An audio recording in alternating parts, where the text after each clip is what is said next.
forme ronde. Parce que l'énergie du métal, on passe de la terre qui était très nourricière, réceptive, le métal maintenant est concentre. Donc ça va être la forme du cercle ou de l'ovale, mais c'est une force qui est beaucoup vers l'intérieur. On parle de précision, de clarté, de vision. Si on compare ça un peu, parce qu'on peut appliquer le cycle des 5 éléments aussi, même à un projet par exemple.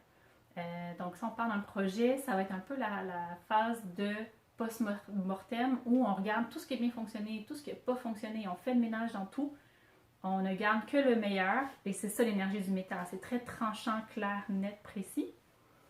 Et on le retrouve, entre autres, dans tout ce qui est les structures métalliques, justement. Donc, ils sont dans une petite image du centre-ville de Montréal. Là, on retrouve quand même aussi la présence de l'eau avec les vitres, mais on peut voir les montants très, très métalliques, la bouteille aussi de métal en bas. Ça peut aussi se mettre, exemple, en touche. Si je reprends mon petit cadre ici, ben, on voit l'énergie du métal ici avec le petit cadre doré. Donc, en fait, un élément de décoration peut avoir plusieurs éléments en même temps. Donc là, on a le bois avec le métal ensemble.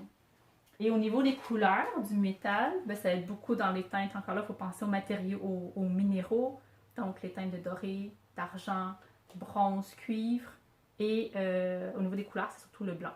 Le blanc et ouais, tout l'élément de l'eau. Donc là, je n'ai pas amené l'aquarium avec moi, mais la meilleure plantation de l'eau reste la vraie eau. Donc c'est pour ça qu'on voit beaucoup d'aquariums dans les restaurants chinois. Je ne sais pas si vous avez déjà remarqué, ou les commerces chinois. L'aquarium est un symbole qui est lié beaucoup avec la carrière, la prospérité. Donc c'est pour ça qu'ils ont beaucoup d'éléments eau à certains endroits spécifiques de leur restaurant. Donc si vous n'avez pas d'aquarium ou pas de fontaine nécessairement, tout ce qui est en verre, comme là ici j'ai un petit vase, donc tout ce qui est verre, vitrage, vase, ça symbolise l'eau. Et au niveau des formes, en fait, j'ai pris ce petit vase-là parce qu'on voit un peu la petite forme irrégulière qui fait des vagues. Donc au niveau de la forme, on passe vraiment à une forme plus floue, plus de vagues, un peu comme la vraie eau en fait. On voit l'ondulation, c'est des formes qui sont moins définies. Donc c'est une énergie qui est quand même, là on passe de la précision du métal à l'énergie de l'eau qui tout d'un coup descend vers le bas pour aller plus vers une phase de repos.